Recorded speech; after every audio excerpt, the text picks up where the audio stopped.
भाई क्वेश्चन करते हैं। क्वेश्चन कह रहा है कि आपके पास एक पुली है, रेडियस 2 सेंटीमीटर है। इसके साथ ना दो मासेस लगे हुए हैं, ठीक है। एक मास है m1, ये m1 मास है, और दूसरा मास है तुम्हारे पास m2, ये 400 ग्राम का दूसरा मास है, ठीक है। इसमें से आगे देखते हैं हम लोग। क्वेश्चन हमको कह रहा है कि ये जो m2 मास है ना 400 ग्राम का, ये नीचे जाता है, यहाँ पे कहीं आ जाता है, ठीक है। मतलब आप मान सकते हो, क्वेश्चन बोल रहा है 81 सेंटीमीटर नीचे आता है 9 सेकंड्स के अंदर। तो उतने में क्या होता है, ये वाला जो मास है आपका दूसरा वाला, ये भी, क्योंकि एक ही स्ट्रिंग से दोनों बंधे हुए हैं, तो ये भी ऊपर चला जाता है, राइट।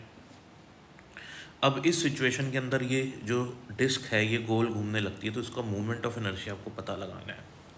तो सबसे पहले मैं क्या करता हूँ कि ये मास जो है हमको गिवन है कि इसको रिलीज़ करते हैं इनिशियल स्पीड 0 से, तो नीचे आता है 81 सेंटीमीटर नीचे आता है 9 सेकंड्स में। तो इसका एक्सेलरेशन निकाल लेता हूँ। जो इस मास का एक्सेलरेशन होगा नीचे की तरफ, वही इसका एक्सेलरेशन होगा ऊपर की तरफ, क्योंकि दोनों एक ही स्ट्रिंग से बंधे हुए हैं।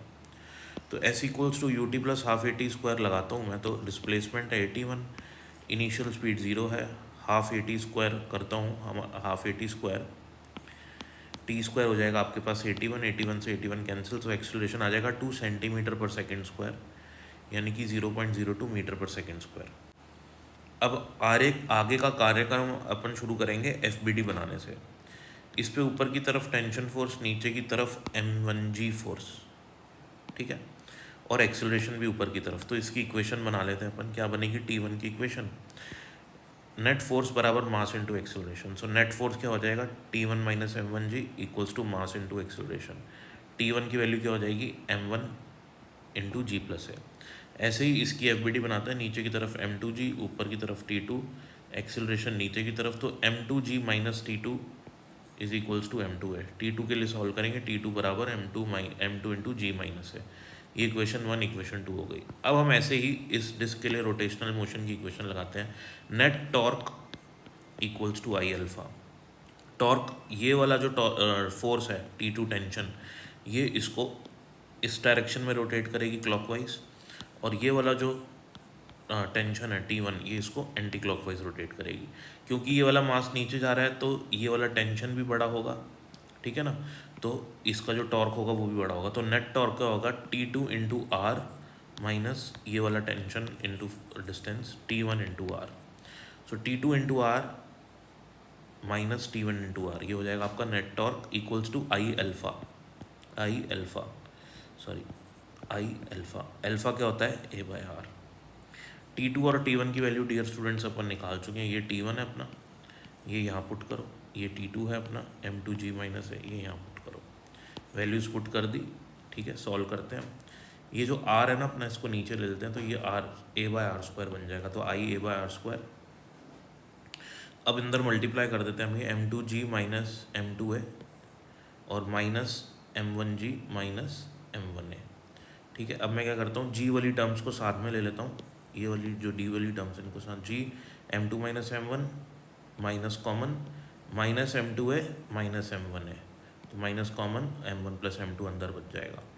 a की वैल्यू अपन 0.02 निकाल ही चुके हैं।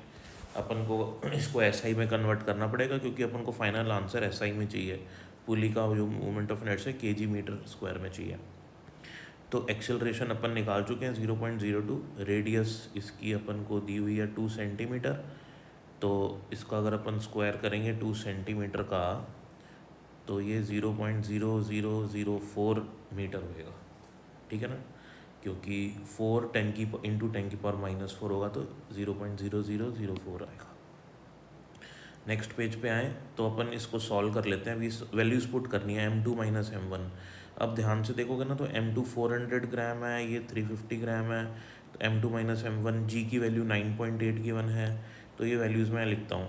तो उनको सब्ट्रैक्ट करूँगा ना, 400 माइनस 350, तो SI में कन्वर्ट करूँगा तो 0.05 इंटू 9.8, और उधर अपना m1 प्लस m2 हो रहा है, मतलब 400 प्लस 350 750 हो गया।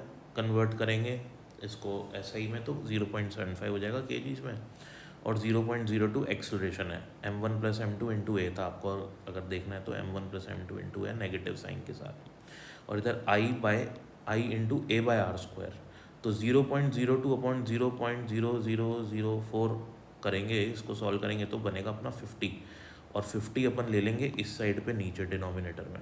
इन दोनों को मल्टीप्लाई करने पे 0.49 आएगा, इन दोनों को मल्टीप्लाई करने पे 0.0015 आएगा, और इसको पूरा सॉल्व करने पे 9.5 × 10⁻³ आएगा, जो कि अपना आंसर हो जाएगा। Thank you.